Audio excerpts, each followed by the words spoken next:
Hello friends, आज के इस वीडियो में हम लोग यह समझने का प्रयास करेंगे कि जीरो एफआईआर क्या है, यानी जीरो एफआईआर किसे कहते हैं या जीरो एफआईआर का कंसेप्ट क्या है।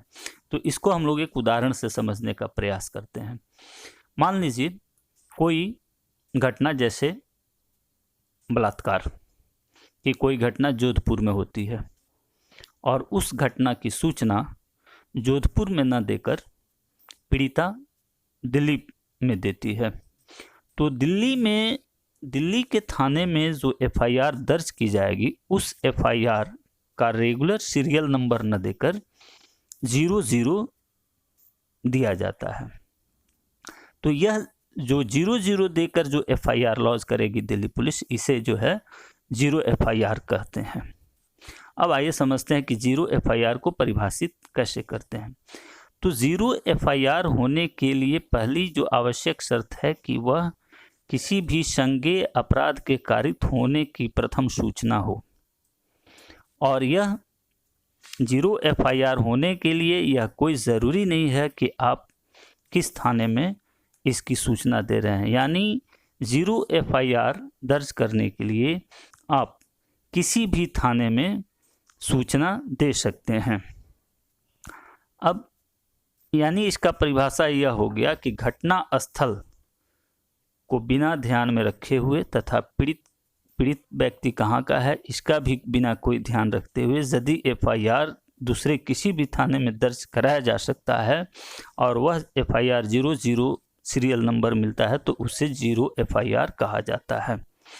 जीरो एफआईआर और रेगुलर एफआईआर में यह अंतर है कि रेगुलर एफआईआर का एक रेगुलर सीरियल नंबर मिलता है, जैसे 5, 6, 10, 12, 120, 222, 23 जो भी हो। लेकिन जीरो एफआईआर में यह रेगुलर सीरियल नंबर न मिलकर केवल 00 दर्ज किया जाता है, यानी उस एफआईआर का जो नंबर है वो 00 होगा, इसलिए उसे जीरो एफआईआर कहा जाता है। अब प्रश्न पैदा होता है कि जीरो एफआईआर दर्ज करने के बाद वह दर्ज करने वाला पदाधिकारी क्या करेगा।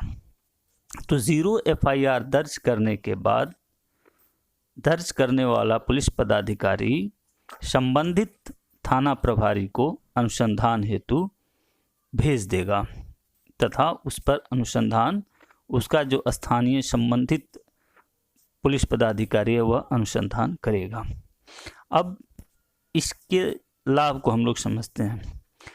जीरो एफआईआर के आने से इसमें इस बात की संभावना समाप्त हो जाती है कि कोई तथ्यों तथा साक्ष्यों में तोड़ मरोड़ करेगा तथा एफआईआर के दर्ज होने को इस बात पर टाल मटोल नहीं किया जा सकता है कि यह घटना इस थाना के क्षेत्राधिकार के अंतर्गत घटित नहीं हुआ है। अब इसके कंसेप्ट को हम लोग देखते हैं कि यह कंसेप्ट आया कब।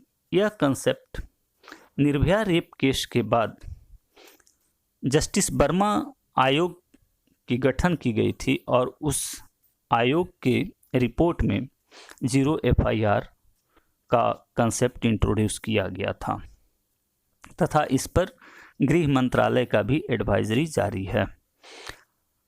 यह जो हम लोग उदाहरण शुरू में देखे थे, यह उदाहरण आसाराम बापू जो सेल्फ गॉड थे उनके केस का था। तो जीरो एफआईआर से यही तात्पर्य हम लोग लेते हैं। जीरो एफआईआर पर बहुत से केसेस भी आए हैं। जीरो एफआईआर में एक और बात ध्यान देने लायक है कि यदि पुलिस पदाधिकारी जीरो एफआईआर दर्ज नहीं करता है तो वह प्रोसिक्यूशन के लिए दायी होगा, साथ ही विभागीय कार्रवाई के लिए भी दायी होगा।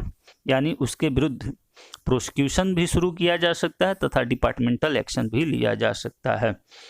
यह एक छोटा सा प्रयास था जीरो एफआईआर समझाने का। यदि इससे संबंधित कोई जिज्ञासा, कोई प्रश्न हो तो कमेंट बॉक्स में लिखकर पूछ सकते हैं। धन्यवाद।